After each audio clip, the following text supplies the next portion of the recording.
Bonjour à toi et bienvenue sur Changer d'air. Je m'appelle Clément, je suis ingénieur entrepreneur et je me pose beaucoup, peut-être un peu trop de questions. Je me pose des questions sur le bonheur et l'amour, sur l'écologie et le vivant, sur l'espace et le cosmos, sur l'humain et le cerveau, ou encore sur la société et notre place dedans.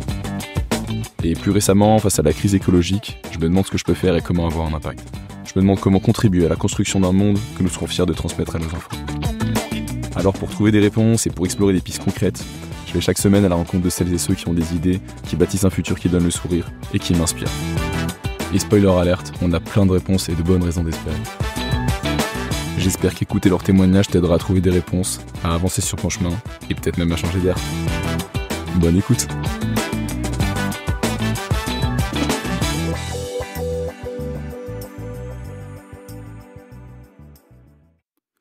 Bonjour à tous, j'espère que vous allez bien. Je vous partage aujourd'hui ma discussion avec Dominique Bourg.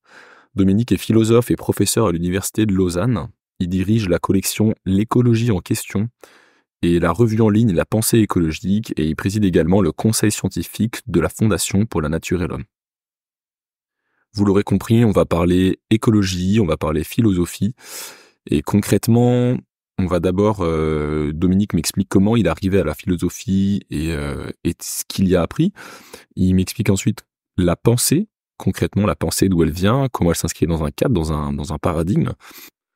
On parle ensuite de la modernité, notre relation au vivant et à la nature, et en fait comment cette vision dans laquelle en fait la nature n'est qu'une ressource a construit le monde, la société, l'économie dans laquelle on est aujourd'hui.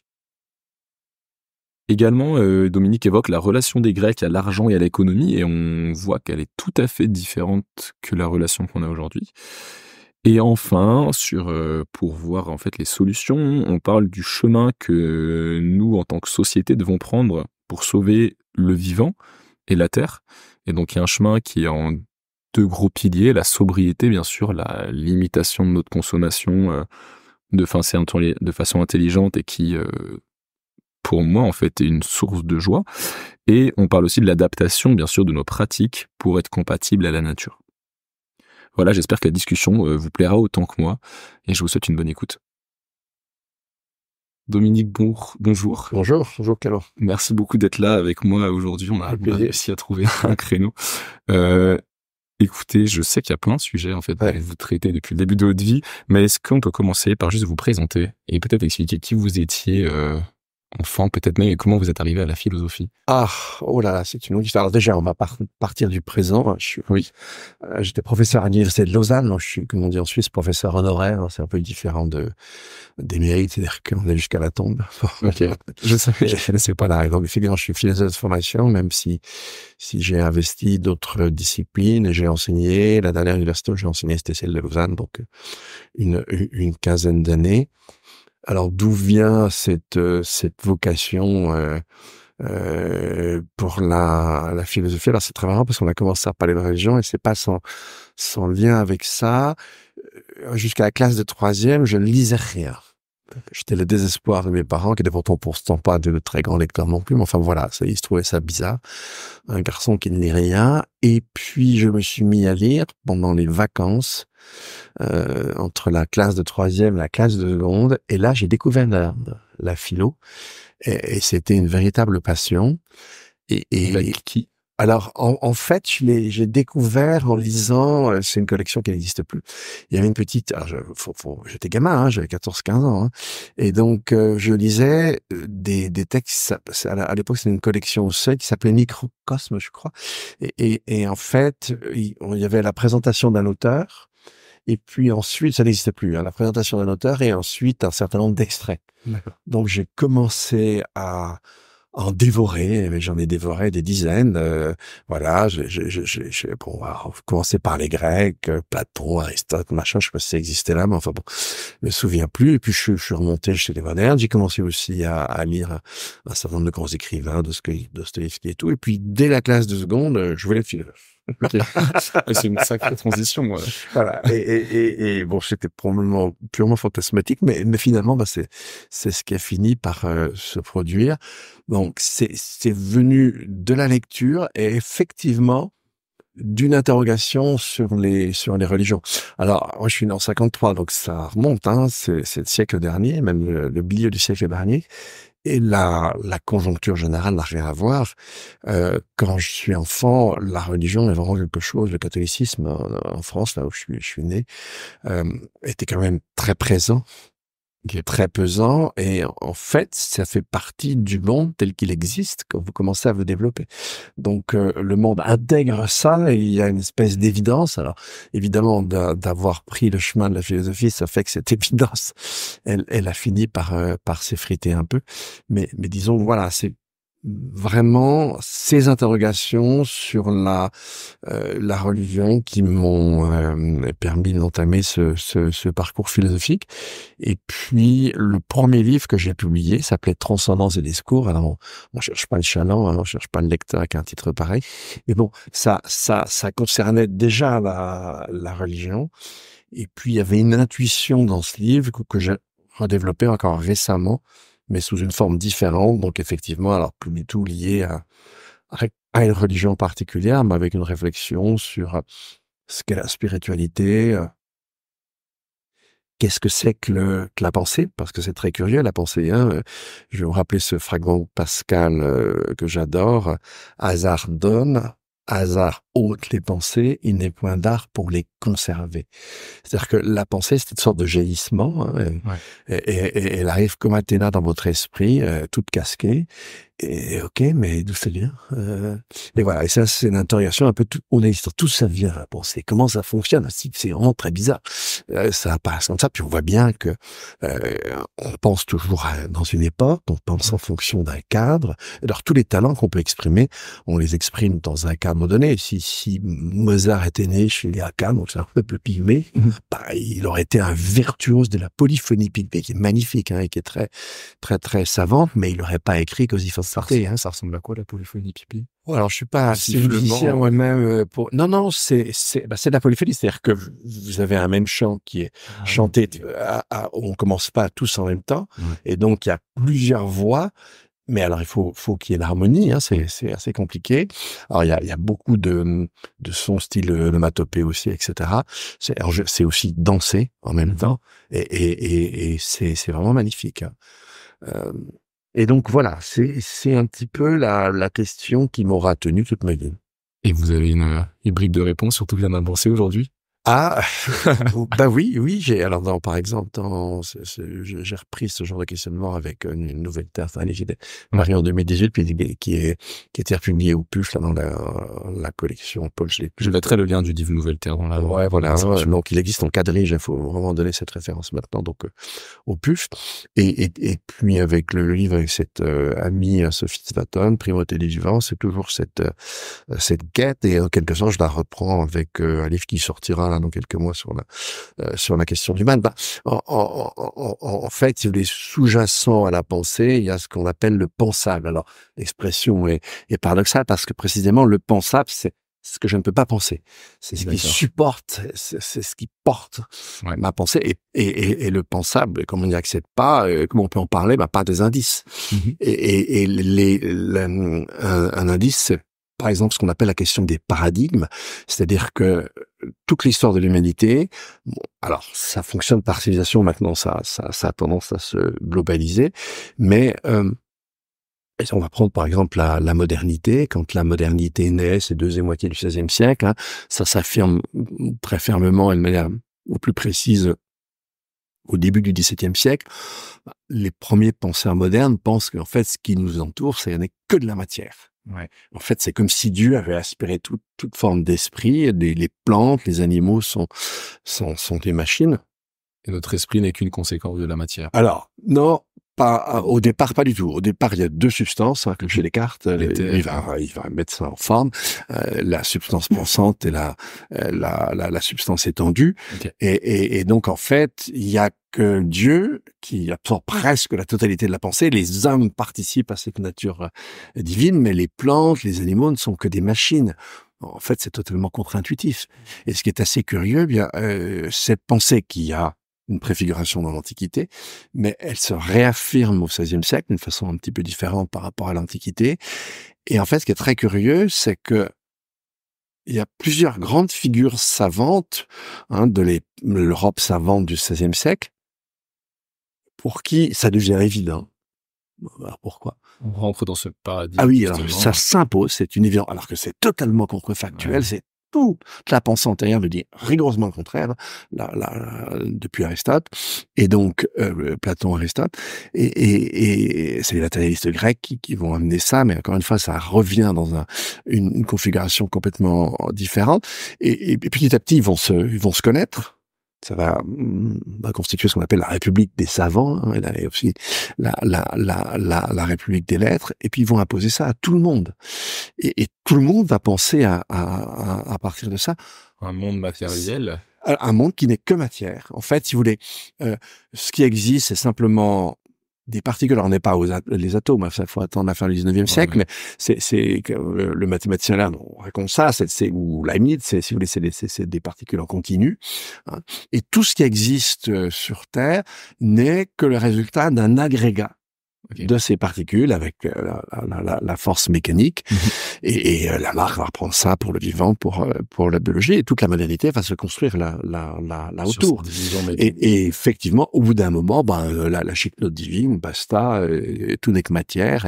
Et effectivement, on doit pouvoir aussi exprimer et expliquer l'esprit avec les chocs entre les particules et le fait qu'elles forment qui créent des agrégats, qu'on appellera des formes. Alors en fait, non, un agrégat, c'est pas une forme, enfin peu importe, je laisse ça tomber.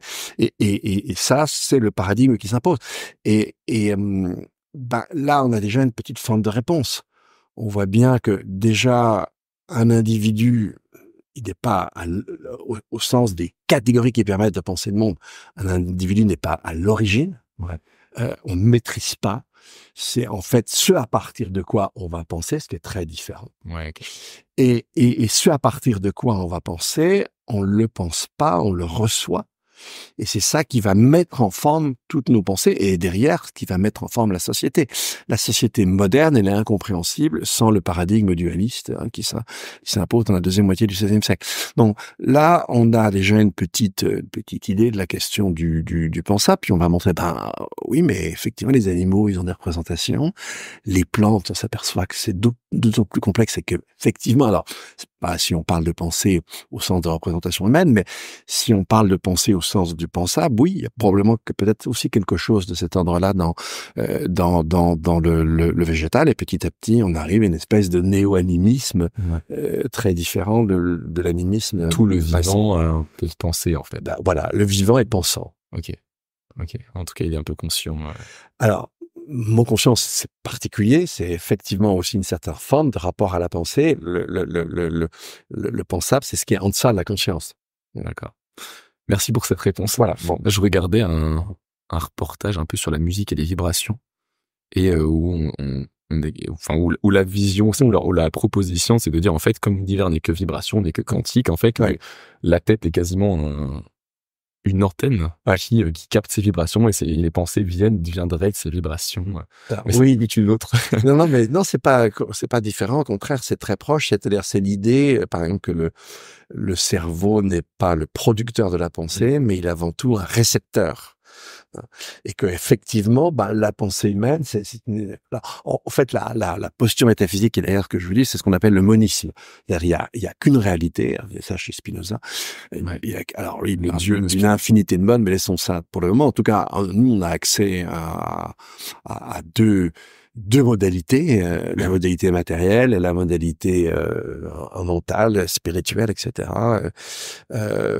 qui renvoie à l'esprit, au mind, et en fait, les deux sont entrelacés.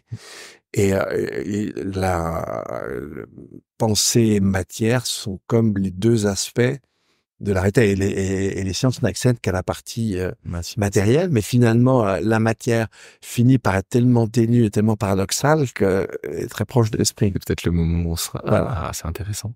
Intéressant. Ok, merci beaucoup. Merci.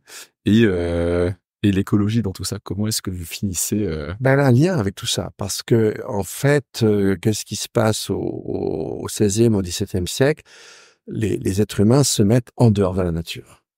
C'est-à-dire que ils prennent au pied de la lettre, Genèse 1:26, vous êtes les seuls à avoir été créés à l'image, à la ressemblance de Dieu, donc vous êtes appelés à dominer tout ce qui vit sur Terre, etc. Alors, 26, 28.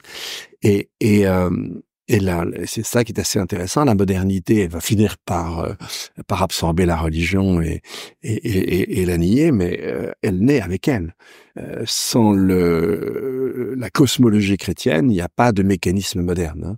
Hein. Ça passe par là. Et en fait, par exemple, le XVIIe siècle, c'est probablement le siècle le plus mystique.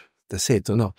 Et donc, alors, on va... Mystique, vous pensez à quoi? Au grand mystique. Le XVIIe siècle, très très riche en mystique, il y en a énormément. Et les Pascal, vous avez Bérulle, vous en avez plein. Hein. Et donc c'est un siècle assez étonnant. Mais comment dire? Donc on va imaginer que les hommes n'ont rien à voir. Hein, ils sont une espèce de petites particules divines perdues dans la matière, et donc réaliser son humanité à partir de la deuxième moitié du XVIe et du XVIIe siècle, en tout cas dans les dans les fondements de ce paradigme nouveau, c'est forcément s'arracher à la nature. Ouais. Parce que puisqu'on ressemble à un Dieu qui est antérieur, extérieur et transcendant la nature, on n'a rien à voir avec la nature. Donc en fait, pour se développer, on doit s'arracher à la nature. Et la nature n'est qu'un... On n'a pas de respect à non, il n'y a aucun respect à avoir pour elle, elle n'a aucune valeur. Ouais. Elle n'est qu'un stock, qu'une ressource. Oui, un stock de matière et d'énergie disponible pour qu'on les transforme. Et ce qui donne une dignité à la nature, c'est pas une il n'y en a aucune. Ce qui donne une dignité à la nature et une valeur, alors c'est comment on la transforme. Ouais. Et c'est dès qu'elle est transformée qu'elle a de la valeur. Ça va devenir la théorie économique. Et l'économie moderne va exprimer à merveille cette métaphysique moderne, et ça va alors celui qui va exprimer ça de la manière la plus zinzin, c'est un astrophysicien russe. Alors, il fallait qu'il soit russe d'ailleurs, Nikolai, c'est assez taré nos amis russes, et donc c'est Nikolai Kardashev, et lui il imagine qu'il existe 3 types de civilisations, mais l'humanité est en deçà de toutes ces civilisations encore, elle n'a pas encore atteint le premier degré. Le premier degré de civilisation, c'est quand on a fini par détruire la Terre jusqu'à son noyau. Puisque la Terre n'est qu'un stock de ressources, on doit la détruire. Et donc, c'est pour ça, côté russe, à la Poutine, là, j'ai vu jusqu'au bout. Et donc, ça, c'est le premier type de civilisation, on n'est pas encore là. Et puis, deuxième type de civilisation, quand l'humanité a pété la Terre, elle s'attaque au système solaire, elle va bouffer jusqu'à toute l'énergie du Soleil. Et puis, troisième type de civilisation, une fois qu'on a pété le système solaire, on s'attaque à la galaxie. Et galaxie suivante, évidemment. Et il y a un physicien nippo-américain qui a repris ça, qui s'appelle Mikio Kaku, et qui a rendu extrêmement populaire ces 3 stades de civilisation. Et vous avez un physicien français qui s'appelle Gabriel Chardin, qui s'est amusé à faire le calcul. Et donc, et ça, c'est dans une lettre du CNRS, mais sur le web, vous allez retrouver le texte de Gabriel Chardin. Et donc, il calcule que on va imaginer une horde qui serait humanoïde sur une planète théroïde, et il affecte cette horde initiale d'un taux de croissance de 2%. Alors en fait c'est énorme, l'humanité ne connaîtra un tel taux de croissance que, alors à partir de 1870, c'est l'Europe, les États-Unis, alors bien après, quelques décennies après le Japon, etc. Ils ont un taux de croissance comme ça, et on connaîtrait un taux de croissance supérieur à 2%. Tout d'abord aux États-Unis après-guerre, avec une croissance étonnante. Après, il y a la crise de 29, et les pays européens auront un taux de croissance de 4, 5, 6% dans l'après-guerre. Mais un taux de croissance de 2% sur un temps très long, c'est terrible. C'est-à-dire que là, ils calculent qu'en 5 à 6 siècles, cette horde, qui va aussi se diffuser démographiquement, elle aura pété toute la Terre. 5 à 6 siècles. 5 à 6 siècles. Et dit-il, en 5 à 6 000 ans, elle aura bouffé tout l'univers dans un rayon de 10 milliards d'années-lumière. Wow, donc ça fait déjà un certain nombre de galaxies. Et donc c'est complètement fou. On est une espèce totalement folle, quoi. Et donc là, on voit bien ce que signifie ce paradigme. Là, il n'ira jamais jusque-là, on sera mort avant. Mais là, on le pousse jusqu'au bout, et on remonte l'absurdité. Que ça voilà. ça n'est même pas une vraie motivation. Et c'était des meilleures questions, mais en fait, j'ai envie d'y aller direct. Qu'est-ce qui nous pousse à ça, en fait? Pourquoi est-ce qu'on aurait besoin et pourquoi est-ce que c'est seulement cette envie d'en avoir plus? Et du coup, en fait, Cette envie d'en avoir plus, elle est pas consubstantielle à l'humanité. Tous les peuples, oui. au contraire, se sont imaginés que le monde était clos. L'idée d'un monde infini, c'est justement la modernité. Pour les Grecs, c'est pour ça ils détestent le prêt intérêt, par exemple, parce que pour les Grecs, tout ce qui existe a des contours. Tout ce qui existe a une limite. D'accord. Et pour les Grecs, le cosmos est un ensemble limité. C'est-à-dire qu'on a la Terre au centre, on a le premier cercle auquel est accrochée la Lune avec les 5 planètes connues, après on a la sphère des fixes et puis le dieu moteur immobile qui entoure tout ça et qui inspire l'amour, le mouvement par l'amour qu'il inspire lui-même. C'est plutôt sympathique. C'est pas la physique quantique, mais c'est pas mal non plus. Et donc, ce qui fait que pour un Grec, l'échange monétaire est quelque chose de scandaleux. Alors, pas l'échange monétaire en soi, il distingue justement 2 types d'échanges. Si j'utilise de l'argent pour acheter quelque chose que je vais consommer, eh bien, je reste dans l'ordre de l'univers. C'est-à-dire que, même si je suis très gourmand, si je m'envoie un hectolitre de jus d'orange et une tonne de petits pains au chocolat, je suis mort. Et donc, la physiologie fait que même si je pourrais déborder à un moment des limites, mais j'aurais des sanctions, etc. Et donc, par définition, tout ce qui existe ici-bas est limité. Mais en revanche, si je ne sers pas de l'argent, alors le premier cas, c'est l'échange économique, mais si je ne l'échange, oui, économique au sens vraiment c'est l'économie, c'est le nomos oikos, c'est la loi du foyer. Et donc, si au contraire, je rentre dans ce qu'il appelle la crématistique, c'est-à-dire cette fois-ci, je ne me sers pas de l'argent pour acheter les biens que je vais consommer. Les biens que j'achète, je les achète pour les revendre. Et indéfiniment, de telle sorte que j'accumule et j'augmente mon capital initial. Ça, pour Aristote, c'est démoniaque. D'accord. Parce les que Grecs n'ont pas cette activité. Ah non, mais pour eux, c'est un scandale. Okay. C'est-à-dire que tout ce qui existe a une fin. Or, les hommes, avec l'argent, ont trouvé quelque chose qui peut s'accumuler indéfiniment. Sans fin. Voilà. Et donc, effectivement, vous voyez bien que l'idée d'un univers infini et l'idée de pouvoir accumuler la richesse, ça va ensemble. Et donc, dans cet univers infini, ce qui était condamné par les Grecs va devenir au contraire le principe d'une société, et ça va devenir le principe de notre société, et ça nous amène aujourd'hui à heurter ce qu'on appelle les limites planétaires. Ouais. Et donc, vous voyez bien que... Je suis surpris qu'on ait mis si longtemps à heurter les limites planétaires. Ouais, mais parce qu'on est vraiment parti... on est parti de pas grand-chose, on est parti de la misère, en fait, par certains côtés. Et alors, si on remonte très loin dans le temps, c'est pas la misère, mais si on regarde les civilisations traditionnelles, eh bien, elles ont créé un type de richesse qui est rare et qui condamne tous les autres à la misère. Et donc, la modernité, c'était de s'arracher à cette misère, justement, par l'accumulation infinie du capital et via les techniques et la transformation indéfinie de la nature. Donc, on voit bien que on va commencer à penser l'écologie quand on va s'apercevoir de cette destructivité. Et donc, il n'y a pas d'écologie avant qu'il y ait une société industrielle. C'est quand on commence à voir les limites qui vont arriver, et vous avez des gens qui les ont pensées dès le milieu du 19e siècle, alors c'est là que naît l'écologie, parce qu'on pense justement ces limites. Mais alors aujourd'hui, on les a en pleine poire. Alors, Donc, en fait, l'écologie vient quand on dit « attendez, notre modèle est destructeur et n'a pas de fin, l'accumulation de richesse n'a pas de fin ». Alors que le système Terre en a. Alors, ok, d'accord. Il a des limites. Et ce dont on se rend compte aujourd'hui, c'est la leçon de ce qu'on appelle les limites planétaires.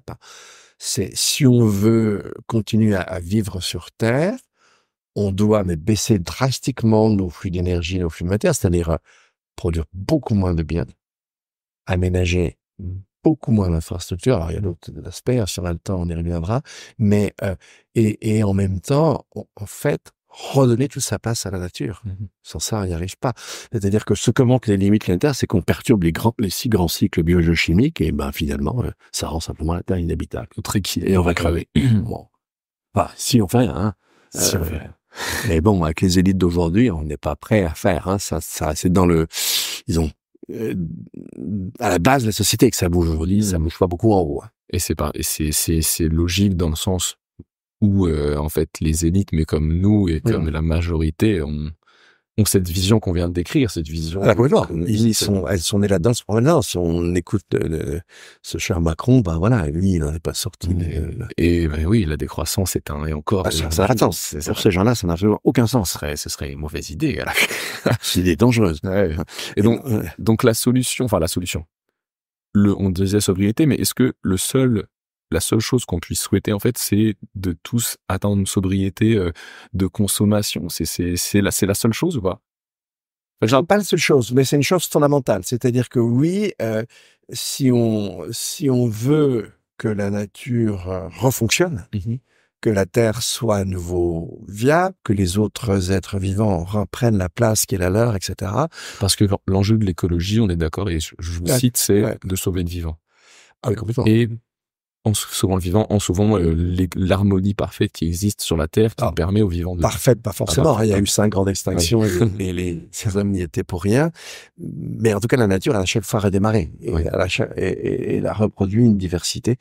Il met du temps, hein. C'est 5 à 20 millions d'années. Mais d'où l'horreur ce qu'on fait aujourd'hui. Mais oui, alors, maintenant, on peut arriver à, comment dire, il faudrait qu'on soit moins nombreux quand même, mais à faire ce que voulaient faire les anciens, c'est-à-dire aménager comme une autre existence, c'est-à-dire qu'elle ait une certaine forme de confort, mais alors en sachant se contenter de moins, en étant beaucoup plus parcimonieux sur les objets qui nous entourent. C'est des objets qui seraient beaucoup plus durables, beaucoup plus beaux. Ouais.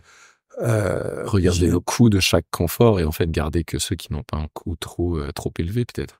Oui, et puis alors ce qui est beaucoup plus exigeant, c'est que voilà, on va monter un petit peu en complexité, mais en fait, on va partir d'une des limites, hein, la 6e limite planétaire, c'est-à-dire le fait qu'on introduit dans la biosphère des corps étrangers. Et en fait, on va prendre les polymères, les plastiques. Ouais. Et donc nous, on sait par nos lois de la chimie, on sait accrocher une molécule elle-même, puis à créer des macromolécules. Mais manque de bol, on procède pas du tout comme la nature. Et c'est-à-dire que la nature, quand elle voit nos macromolécules, elle est pantois. Ouais. Elle sait pas que faire. Elle sait juste les fragmenter, mais elle sait pas les métaboliser. Elle sait pas les ramener au cycle, au métabolisme des écosystèmes. Et donc, du coup, nos macromolécules, alors soit carrément, il faut un sacré temps avant que les sacs plastiques se fragmentent, etc. Donc, il y a beaucoup d'êtres marins qui crèvent. Et puis après, ça se ramène à des formes micro-nano qui vont jusqu'à pénétrer tous les tissus. Et comme, encore une fois, ça ne métabolise pas, ça s'accumule. Ouais. Et donc, on est complètement fou. C'est-à-dire que là, on a quand même foutu nos saloperies, mais dans toute la chaîne du vivant. C'est comme complètement dingue. Et on parle que du 7e continent de plastique, mais en fait, ce que vous dites, c'est qu'il y a du déchet, mais partout. Beaucoup plus grand déchet. Ah ouais, non, c'est quelque chose d'absolument effrayant. Et donc, et là, on va revenir à l'amont. Là, je m'appuie sur un mathématicien ami que je publie là, qui s'appelle Nicolas Boulot. Alors, je vais simplifier un peu, mais si on regarde, par exemple, on va porter attention au caractère combinatoire de la matière. 10 puissance 80, c'est le nombre d'atomes dans l'univers visible. Alors, lui, il reprend différemment que le calcul qu'on donne sur la question de l'ADN, mais il dit là, maintenant, on a un combinatoire qui est gigantissime. Et là, on est plutôt vers 10 puissance 1 300 000. C'est-à-dire que la nature elle-même, en quasi 4 milliards d'années, elle n'a parcouru qu'une partie infime de la combinatoire possible. En plus, elle a eu, et s'y est repris à 5 fois. Qu'est-ce que vous appelez la combinatoire exactement? C'est la combinatoire des constituants biochimiques. D'accord. Hein. Et donc, on peut partir... Créer un écosystème. C'est comment, avec la chimie initiale, on constitue le vivant. Et donc là, il y avait plusieurs natures possibles. Il y avait probablement une infinité de natures possibles. La nature, elle en a pratiqué une, et en fait, elle s'est repris plusieurs fois, elle efface ses traces, et donc on ne sait pas comment elle fait. Et quand nous, si on produit une molécule de synthèse, on ne saura jamais à l'avance si elle est compatible ou non avec les écosystèmes. Elle les produit pas n'importe quoi. Et maintenant, il y a même des...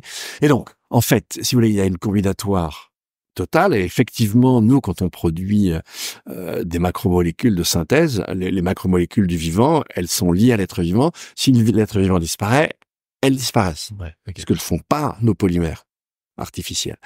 Et donc, manifestement, on combine pas de la même matière, de la même manière que la nature elle-même.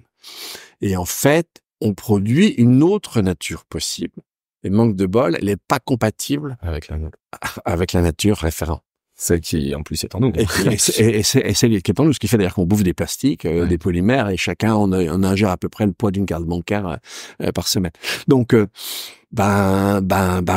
Et donc, on sait pas, contrairement à ce qu'on a cru très longtemps, puis on pourra revenir à Gödel, etc., non, le savoir humain, il est très limité. Et comme on est extrêmement arrogant, on a fait plein de conneries avec un savoir limité, et on se rend compte de mieux en mieux en quoi notre savoir, il est décané. Ouais. Par rapport à la manière de faire de la nature.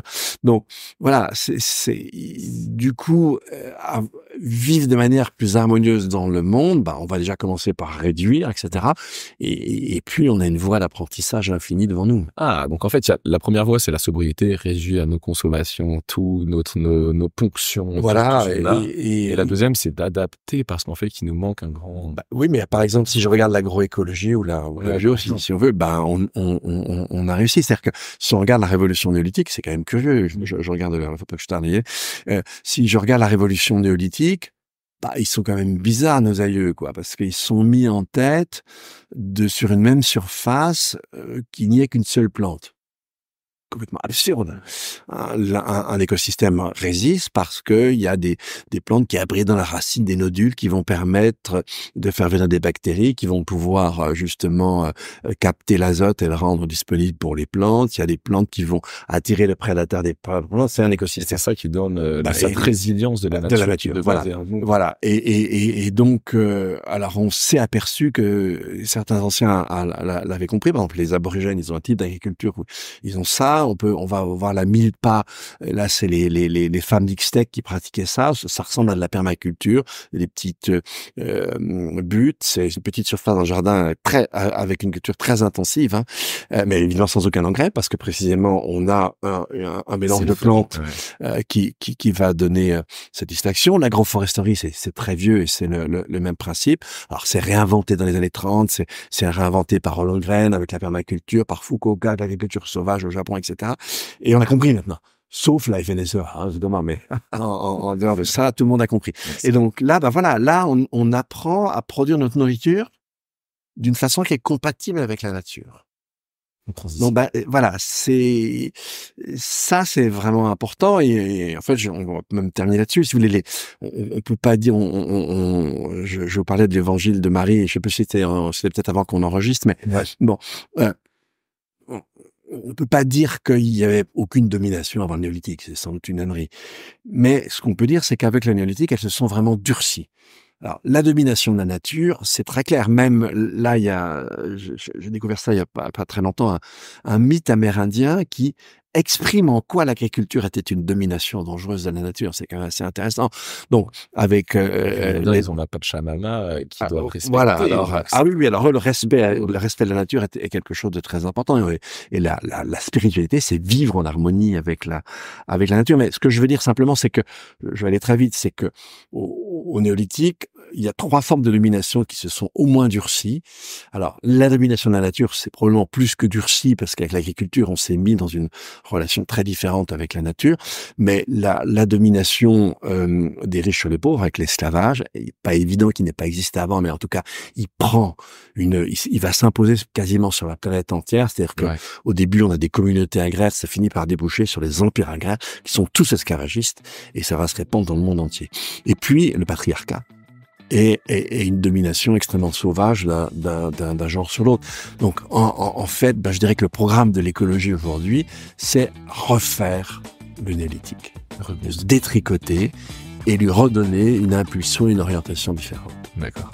Et c'est une bonne conclusion. C'est une très bonne conclusion. Merci beaucoup, Dominique. Merci à toi d'avoir écouté l'épisode jusqu'au bout.